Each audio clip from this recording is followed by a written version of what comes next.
Okay, for this question is based on using substitution to solve differential equation of second order. And so we've got a question here. Use the substitution u is equal to e to the minus y to solve this differential equation. So basically, I'm going to start with the substitution itself, which is this one. So we've got u is equal to e to the minus y, therefore du over dx is equal to negative e to the negative y and then dy by dx. Reason is because we're differentiating implicitly. Now, after having done this, let's see, we've got to get dy by dx on one side. So basically, I'm saying that dy by dx is equal to this whole expression here can go on the other side, becomes d over dx times 1 over, which is minus 1 basically, but minus here, e to the minus y. And what I have is dy by dx, so dy by dx is all of that. So I've got the minus 1 minus e to the minus y, okay, is equal to du over dx and then negative 1 over e to the minus y. I mean, this whole expression here. So the negative and the negative can cross out. I'm left with that expression. Let's remember that e to the minus y is u. That's the substitution. So this can be substituted for 1 minus u is equal to 1 over u. And then I've got du over dx. So 1 over u, I'd rather say. And so the u can come here, you can multiply by u on both sides, you end up with u into 1 minus u is equal to du over dx. So rearranging this, we're going to separate the variables to be able to get, to integrate the expression. So basically I have now 1 over u into 1 minus u, okay, so that is du, and I've got dx times 1, which is 1 times dx. Now we can integrate both of these expressions. So therefore, so to integrate something like this is not very difficult. So what we're going to do is, we can use partial fraction. So if we use partial fraction, you're going to get 1 over u, okay, plus 1 over 1 minus u du, and integrate 1 dx.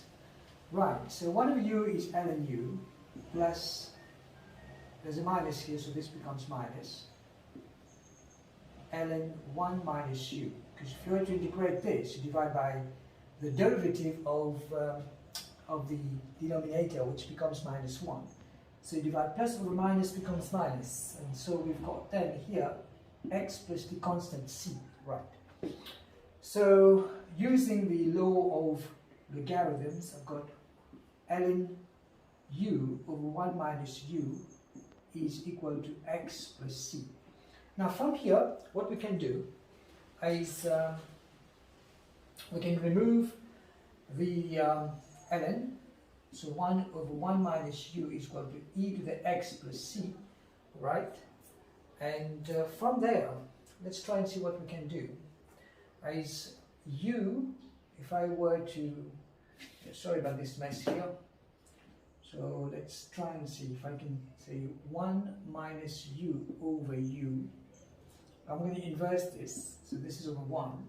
So I can say then I got on the other side 1 over, okay, 1 over e to the x times a to the c. Because you can use the law of indices, which is a power n times a power n plus n. So, and from here, what can we do further? I can say 1 over u minus u divided by u is 1 is equal to 1 over e to the x times 1 over e to the c. Now that is a constant.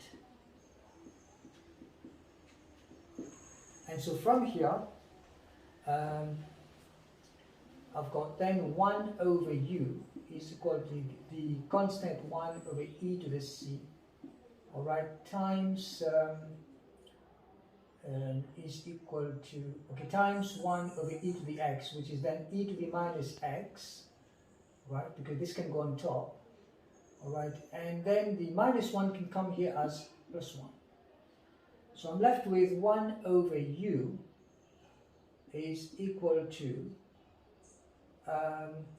this is a, I can put this as a constant, let the constant be a, so I got a, right, and then e to the minus x plus 1. So what 1 over u is u to the negative 1 is equal to a times e to the minus x plus 1. Very interestingly, u is the substitution there, which is e to the minus y. So this, I can say e to the minus 1 times minus y is equal to a e to the minus x plus 1. So that's very interesting now. We're almost there. And you can see, let me just bring all of that over here, because this mess, all right, so this is like e to the y is equal to a e to the minus x plus 1. We can apply logarithms on both sides, so ln e to the y is equal to ln a e to the minus x plus 1.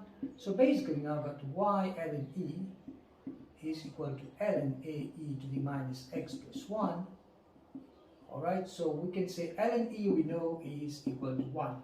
So therefore I've got y is equal to ln a e to the minus x plus 1.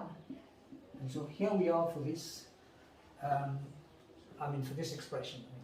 This differential equation has been solved using the substitution method. Of course, we're going to get more complicated ones in the days to come. And right, I'd like you to just keep in touch. Okay, take care.